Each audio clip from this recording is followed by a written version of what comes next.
Translation. By means of that fire, Puruva, who desired to go to the planet where Urvashi resided, performed a sacrifice by which he satisfied the Supreme Personality of Godhead, Hari, the enjoyer of the results of sacrifice. Thus, he worshipped the Lord, who is beyond the perception of the senses and is the reservoir of all the demigods. Purport by His Divine Grace Srila Prabhupada. As stated in Bhagavad Gita, Bhoktaram Yagya Tapasam Sarva Loka Maheshwaram. Any loka or planet to which one wants to go is the property of the Supreme Personality of Godhead, the enjoyer of the performance of sacrifice. The performance of yagya is to satisfy the Supreme Personality of Godhead. In this age, we have explained many times, the yagya of chanting the Hare Krishna Maha Mantra is the only sacrifice that can satisfy the Supreme Lord. When the Lord is satisfied, one can fulfill any desire, material or spiritual. Bhagavad Gita also says, Yagyat bhavati parjanaya. By offering sacrifices to Lord Vishnu, one can have sufficient rainfall. When there is sufficient rainfall, the earth becomes fit to produce everything. Sarva kama duga mahi. If one can utilize the land properly, one can get all the necessities of life from the land, including food grains, fruits, flowers, and vegetables. Everything one gets from material wealth is produced from the earth, and therefore it is said, Sarva Kama Duga Mahi. Everything is possible by performing yagya. Therefore, although Pururava desired something material, he factually performed yagya to please the Supreme Personality of Godhead. The Lord is adhoksaja, beyond the perception of Pururava and everyone else. Consequently, some kind of yagya must be performed to fulfill the desires of the living entity. Yagyas can be performed in human society only when society is divided by varnashram dharma into 4 varnas and 4 ashrams. Without such a regulative process, no one can perform yagyas, and without the performance of yagyas, no material plan can make human society happy at any time. Everyone should therefore be induced to perform yagya. In this age of Kali, the yagya recommended is Sankirtan, the individual or collective chanting of the Hare Krishna Maha Mantra. This will bring the fulfillment of all necessities for human society. Om Gyan Timarandasya Gyananjana Shalakaya Chaksurun Militham Yena Tasmai Shri Gurave Namaha.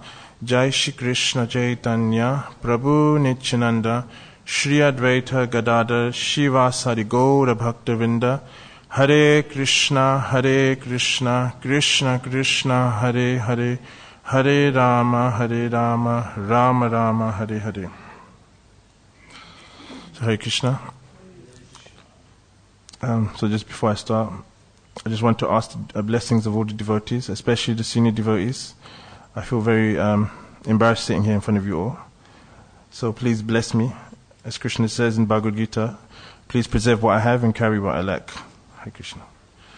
So we've just read this chapter is about Pururava. Pururava was a great king of India, the world. And he became infatuated with Urvashi. And Urvashi heard about King Pururava from Narada Muni when he was visiting Lord Indra's abode.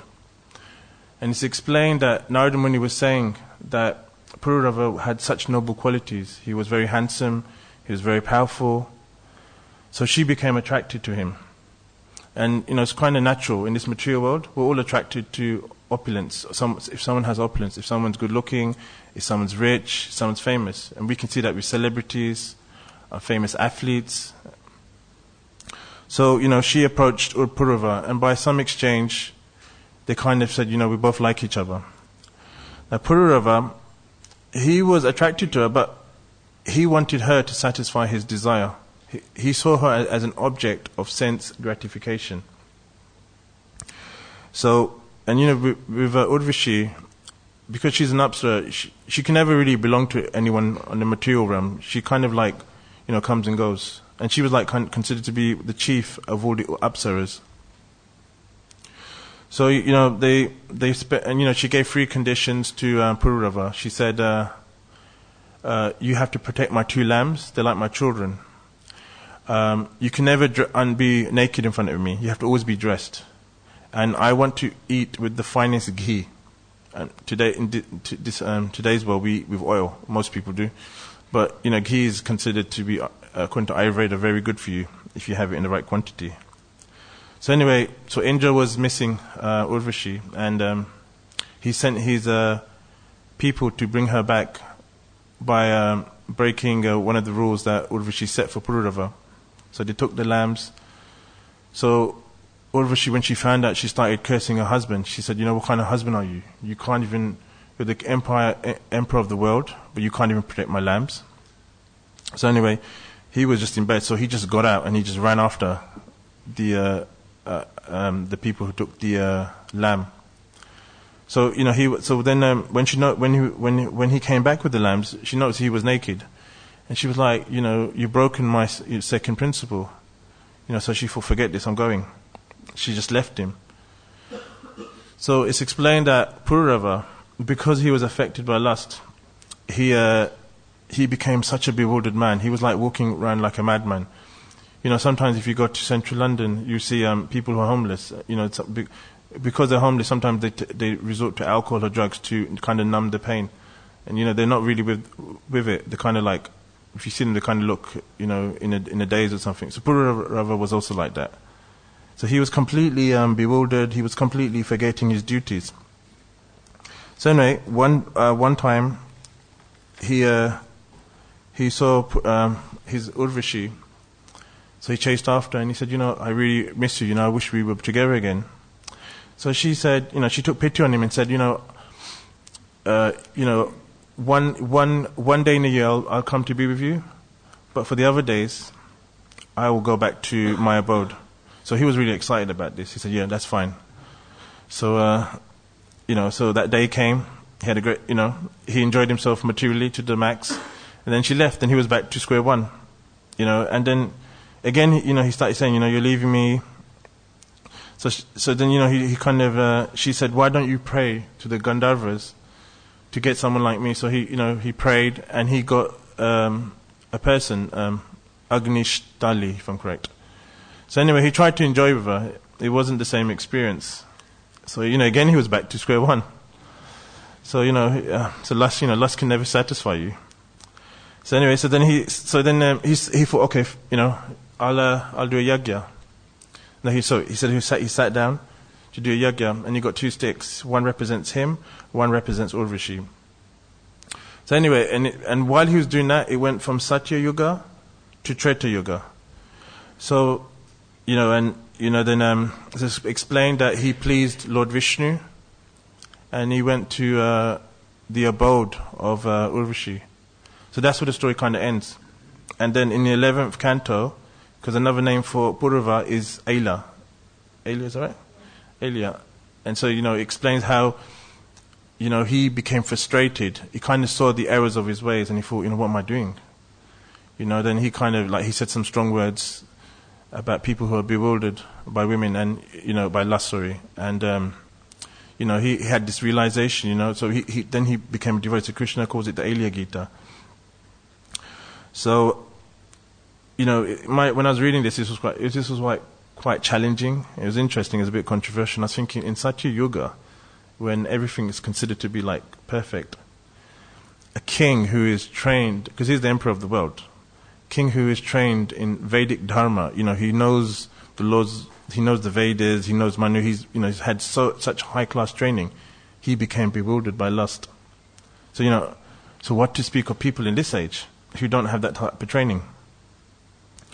So, another thing I was thinking about was that Pururava, he had darshan of Krishna. He saw Krishna. So generally we read in scripture that anyone who sees Krishna generally has darshan, they usually become purified. And, there's a story of Prahlad, Dharmaraja. And Dharmaraja, as we know, he went to the forest because he was upset that his father wouldn't give him the love that he gave to his other brother. And, he went with a material motivation. But when he arrived there, So for 6 months he was doing his austerities. So when he was there, Lord Vishnu came because the demigods were getting worried.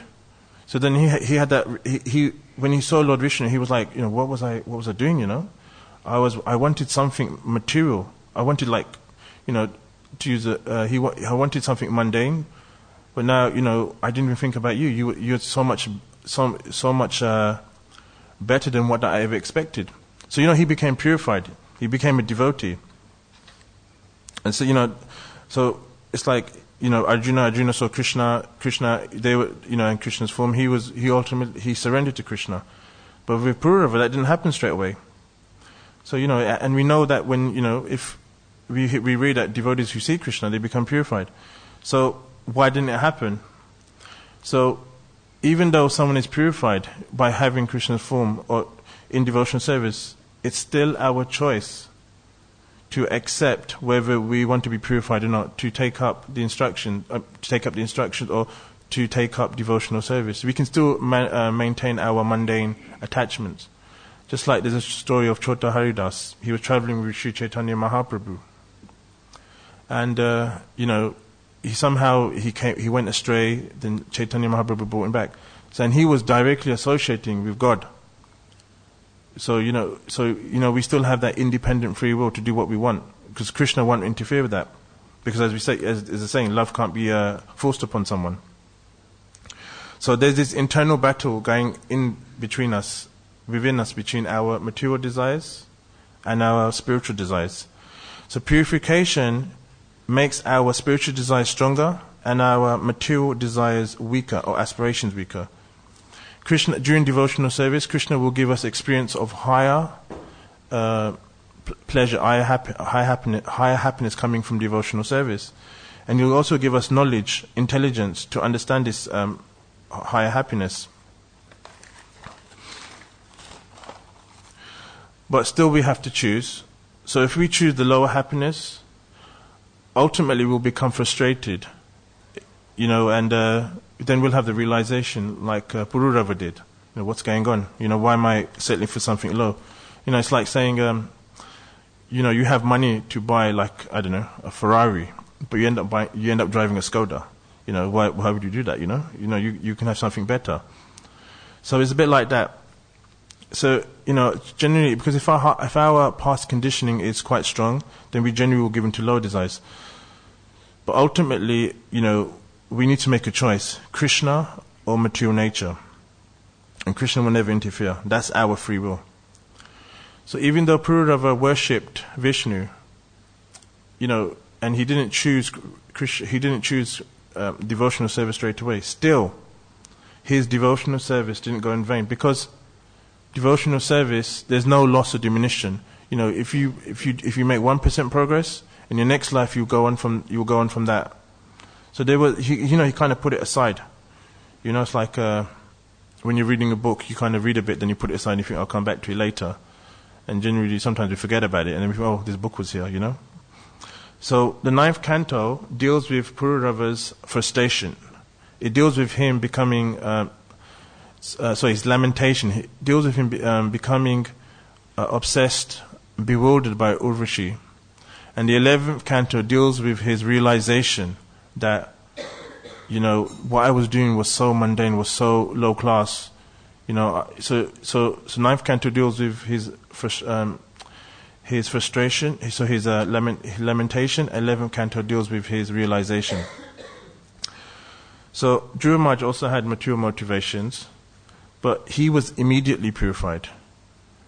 So the understanding is that someone may become immediately purified or gradually purified, but ultimately they will become purified if they come in contact with devotional service. So this word is used to describe Krishna, adhoksaja. Adhoksaja, Prabhupada describes, is beyond the senses, beyond our senses, our intelligence, beyond what we can perceive. So, in the material world, the measurement of things is very prominent. Everyone's trying to quantify things. How big is something in relation to something? It's such a common thing. It's like, Prabhupada tells a story of the frog that was I think it was the pond or the well. And one day he met someone from from the ocean, and he said, is the ocean bigger than the pond or the well he was living in? Because his experience was limited by what he was perceiving. So, and it's also explained that, scientists admit they only understand 4% of the material universe. And that's like, they don't even understand the subtle elements of the material universe. They don't understand Pradhan, they don't understand Mahatattva. So their 4%, really, they don't really understand anything. But so much they don't understand, yet they speak authoritatively about the universe. This is how it happens. If something happens here, it's true in every place in the universe, but it's not the case. So if we want to experience Krishna, understand Krishna, then we have to follow what Guru Sadhu Shastra says. And Krishna recommends yajna. So in material world, everything is based on the principle on serving someone else's interest, saving someone. And by nature we do that. We serve our family, our friends. Some people serve their pets, their job, their country, But this, because it's inherent within us, because we have a natural tendency to serve, and that tendency is coming from us serving Krishna. Jiva Swarupaya, Krishna Nitya Das. We're eternal servants of Krishna, so we have to serve. It's like a nail. You have a screw, and it works in a machine. It's made from a machine. But if you take that screw out the machine, it has no purpose. But it has this desire. I need to be part of something. So it may try to fit into other things, but ultimately it has to go in the original machine, otherwise it won't work. So there's a verse in the Bhagavatam in the first canto. So it says that in the revealed scriptures, the ultimate object of knowledge is Shri Krishna, the personality of Godhead. The purpose of performing sacrifice is to please Him. Yoga is for realizing Him. All fruitive activities are ultimately rewarded by Him only. He is supreme knowledge, and all austerities are performed to know Him. Religion is rendering loving service unto Him. He is the supreme goal of life. Krishna also says in the Bhagavad Gita, in the 5th chapter, Bhoktaram Yagyatapasam Sarva Loka Maheshwaram Suridam Sarvabhutanam Gyatvam Mam Shantim Richati. A person in full consciousness of me, knowing me to be the ultimate beneficiary of all sacrifice and austerities, the supreme lord of all planets and demigods, and the benefactor and well-wisher of all living entities, attains peace from the pangs of material miseries. So modern society, of course, won't accept this. They'll say, sacrifice, what's this? It's like a primitive thing that the ancient people used to do. Like if we study Greek history or even certain cultures like the Mayan culture, explaining sacrifice was such an important thing for them, for good harvest, for whatever. And sometimes some of the sacrifices to do would be quite mode of ignorance. They would capture people and they would sacrifice them. Even 100 years ago, over 100 years ago, there was this group in India, they're called the Thuggi. Everyone heard of that? The Thuggis? So they were like a criminal cult, like a secret society. So what they would do is they would approach people, make some sort of friendship, then they would kill them, and then they would rob them. So sometimes they would take these people and because they were devotees of goddess Kali, and they would sacrifice this person in front of Kali, because it was like some sort of they'd get some sort of experience from it, some sort of boon. And there's a temple actually in Bengal, I think it's in the Bangladesh part, where there's recorded history of human sacrifices. People doing human sacrifices, and it was just within 100 years ago. But obviously it stopped now because it's against the law, obviously. But so it did happen. So sacrifice was there. Even people, I don't know what Greek philosophy it was, but I was listening to a lecture and it was explaining how before they drank water they would say, let us offer our thanks to the gods, because they would believe in demigods. They didn't really have a perfect understanding of God. Even it's explained in Bhagavatam that Jarasandha, he would kidnap kings and he would do human sacrifices on them. So it was going on. But obviously sacrifice has to be in the mode of goodness. If you do it in the mode of destruction, ultimately it will lead to your destruction. So discretion is so important in what we do. So, and we know this from Guru Sadhu Shastra, because Guru, Sadhu and Shastra, you could say, is the representation of Krishna's authority. So, if them three are in line, then we know this is what Krishna wants. And it's explained that Yagya is the name of Vishnu. And it's explained that Yagya Vai Vishnu, that Yagya should be done to satisfy Vishnu. Ultimately, it's satisfying Krishna because Krishna is the original Vishnu. So, Krishna explains in the 3rd chapter of the Bhagavad Gita that he sent, when he sent creatures, he sent for generations of men, demigods, with sacrifices for Vishnu, and blessed them by saying, be happy by the sacrifice, be happy by doing this yagya. So someone may say, well, why can't we just worship the demigods? But then Krishna says in the 4th canto of the Bhagavatam, it's explained, there's a very nice analogy. It says that just by feeding food to the stomach, naturally all the other aspects of the body are satisfied. So by worshipping Krishna, all the other demigods are naturally satisfied. Because ultimately, everything comes from Krishna.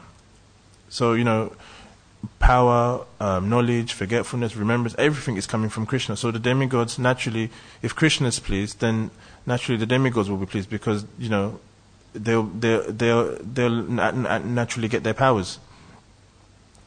So the mood of sacrifice should always be to please Krishna. It shouldn't be to please other things. I remember watching. I was watching this thing. I believe it's in some part of India. And there's this thing where, when someone dies in their family, they fast from eating meat for like 13 days or something. Then on the 13th day they'll sacrifice a goat. And there's like a certain culture. I don't know what it is, but I remember watching it. And and then for them 13 days it's such a austerity for them not to eat meat. Like, we're dying here. It's like they're fasting or something.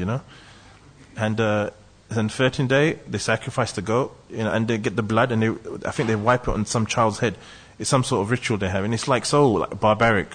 But for them, it's like it's a major thing. In India, you see that if you go all over, you see many weird and wonderful things going on. And I guess also in the tribal areas. So Sankirtan, Krishna, obviously we can't do the different rituals that were done in previous ages, like the Ashwamedha Yagya, the Rajasuya Yagya, because Golo Shudra Sambhava, everyone is a born Shudra in Kali Yuga. So we're not qualified to perform these rituals. We don't know, we don't have the training, we don't live long lives, we have bad imperfect senses, etc. So it's very difficult for us to do this. So then how do we, how do we perfect ourselves? How do we perform sacrifices and, and become happy? So, it's explained, very wonderful verse, Krishna Varnam, Dviza Krishnam, Sango Pangasra Prasadam, Yagnai Sankirtan Prayad, Yajanti Hisumedisha. That intelligent people perform Sankirtan and worship Krishna, who has a blackish form. He's Krishna, but he doesn't have a blackish form. He's accompanied by his associates, servants, and confidential companions. So just by performing Sankirtan, we can automatically do what other personalities were doing in previous ages. So Sankirtan doesn't just mean Sankirtan ultimately means glorifying Krishna, but it also means, it's quite broad. It means book distribution, it means preaching, it means deity worship, it means serving the devotees.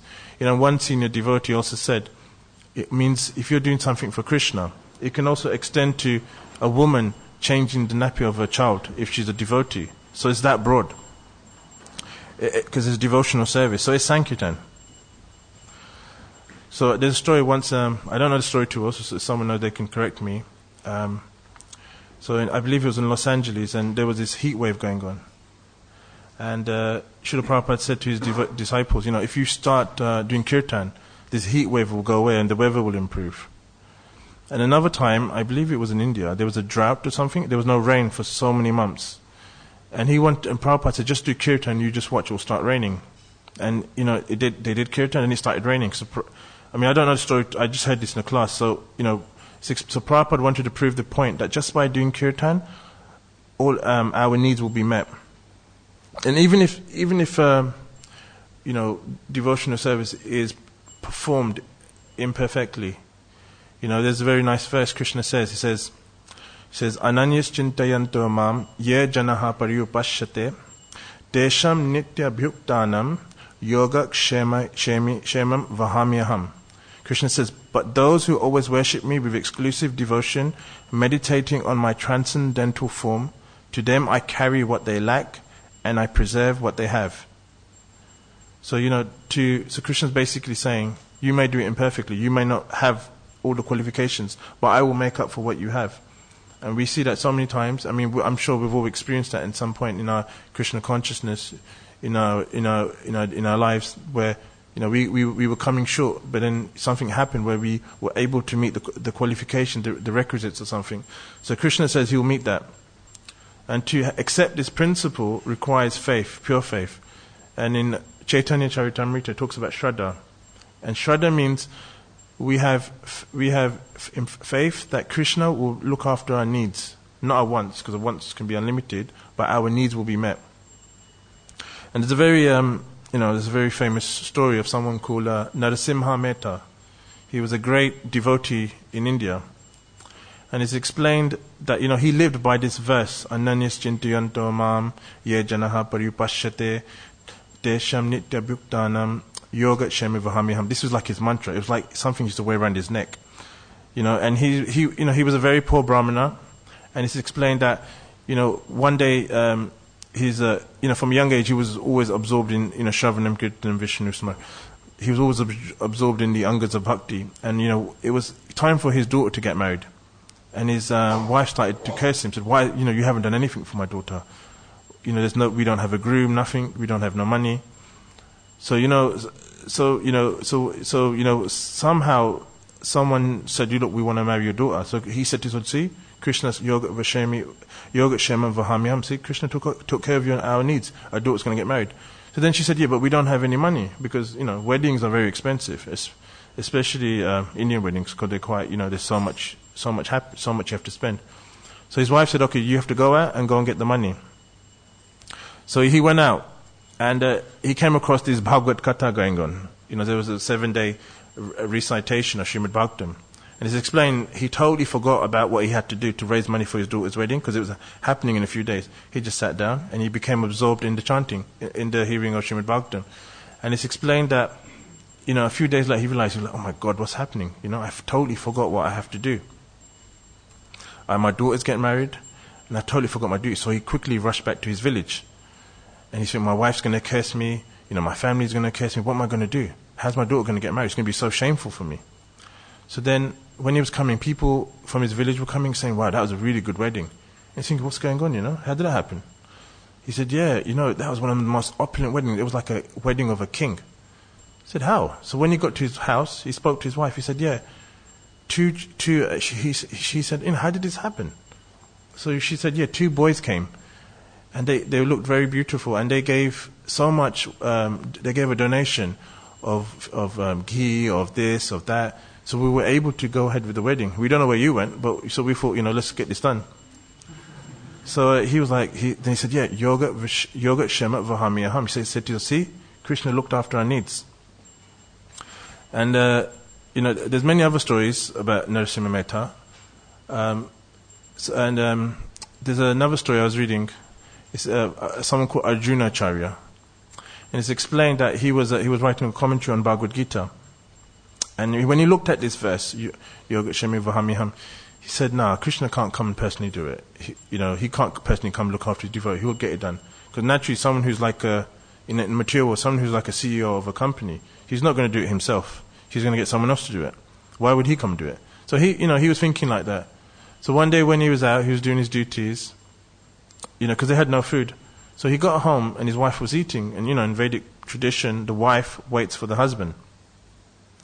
And, and he started saying, why are you eating before me? What kind of etiquette is this?